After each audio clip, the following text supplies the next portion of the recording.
सांसद दीपेंद्र हुड्डा द्वारा हरियाणा मांगे हिसाब पद यात्रा की जा रही है। यमुनानगर में भी दीपेंद्र हुड्डा की इस यात्रा को काफी समर्थन मिला। सांसद दीपेंद्र हुड्डा ने कैबिनेट मंत्री कंवरपाल गुर्जर के सवालों के न सिर्फ जवाब दिए, उल्टे उनसे ही सवाल पूछ लिए। उन्होंने कहा कि कैबिनेट मंत्री कंवरपाल गुर्जर बताए कि अवैध खनन को लेकर पूरे देश में यमुनानगर का नाम क्यों खराब हुआ है। वहीं उन्होंने केंद्रीय मंत्री अमित शाह के दौरे पर भी कटाक्ष किया। हरियाणा मांगे हिसाब कार्यक्रम के माध्यम से कांग्रेस पार्टी घर घर तक जाएगी। कांग्रेस के कार्यकर्ता, कांग्रेस के नेता डोर टू डोर कार्यक्रम के माध्यम से हर घर में भाजपा सरकार की विफलताओं का पुलिंदा लेके भी पहुंचेंगे, क्योंकि हरियाणा हिसाब मांग रहा है 10 साल का भाजपा सरकार से।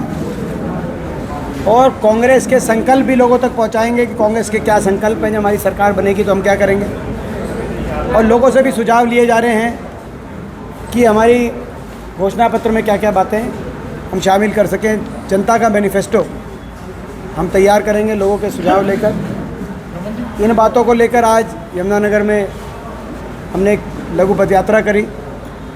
आपने देखा भीषण गर्मी में भी हज़ारों की संख्या में लोग जिस तरीके से उमड़ के आए, वो संकेत है कि हरियाणा के अंदर लोगों ने बदलाव का मन बना लिया।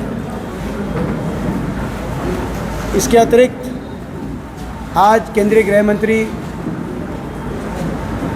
हरियाणा में आ रहे हैं। हम उनसे सवाल पूछना चाहते हैं कि वो ये बताएं, हरियाणा में जो आ रहे हैं, कि जो नेशनल क्राइम रिपोर्ट ब्यूरो गृह मंत्रालय के अंतर्गत जो आती है, उसके अनुसार पिछले लगातार 3 वर्षों से देश में सबसे ज़्यादा अपराध दर हरियाणा में है।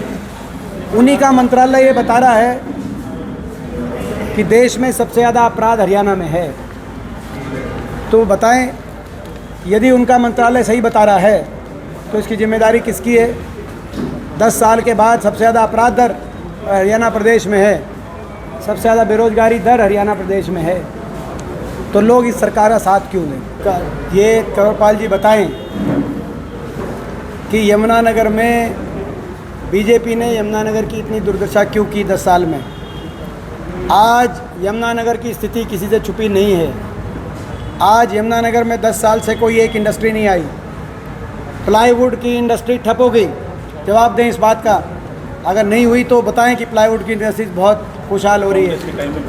पेपर मिल बंद होगी, इस बात का जवाब दें।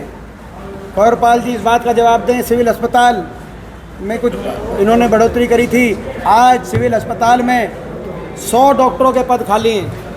197 डॉक्टरों की पोस्ट है, केवल 95 डॉक्टर काम कर रहे हैं, सीनियर डॉक्टर भी नहीं है। इस बात का जवाब दें। कंवरपाल जी जवाब दें, जो सिविल अस्पताल में इन्हीं की सरकार में जो नया सेक्शन बना था वो टूट गया है।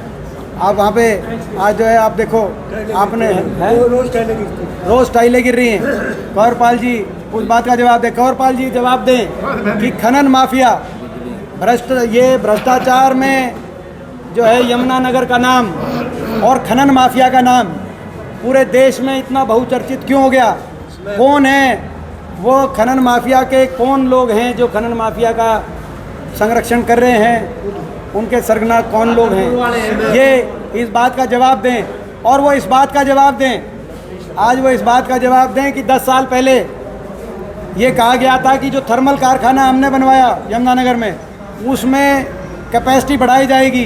अब 10 साल पूरे हो गए, कौन सी कैपेसिटी बढ़ाई, इस बात का जवाब दें। इस बात का जवाब दें कि इन्होंने जो कहा था कि जो हमारे समय जो रेल की लाइन हमने सैद्धांतिक मंजूरी दिलवाई थी, जो यमुनानगर से जो चंडीगढ़ की तरफ रेल की लाइन हमने सैद्धांतिक मंजूरी दिलाई थी, 10 साल में उस रेल की लाइन का क्या कौन सी बुलेट ट्रेन चल रही है उस पर, क्योंकि बुलेट ट्रेन का वायदा था इनका। और दूसरी इन्होंने कहा था कि यमुनानगर से हसन एक और रेल की लाइन इन्होंने कहा था यमुनानगर से, वो ही नहीं कहा था। वो तो सैद्धांतिक मंजूरी हमारे समय में जो है रेल मंत्रालय ने ऐसे हमने दिलवाई थी, यमुनानगर से ऊपर पिंजौर होते।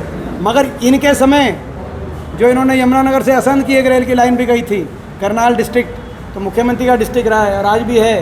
उस रेल की लाइन का क्या हुआ, इन 2 रेल की लाइनों पे शायद बुलेट ट्रेन चल रहा होगा।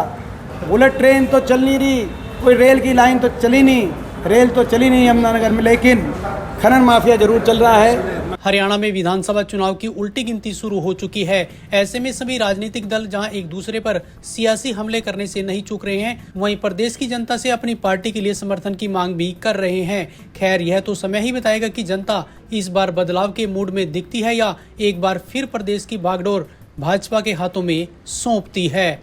Bureau report, Navdesh times.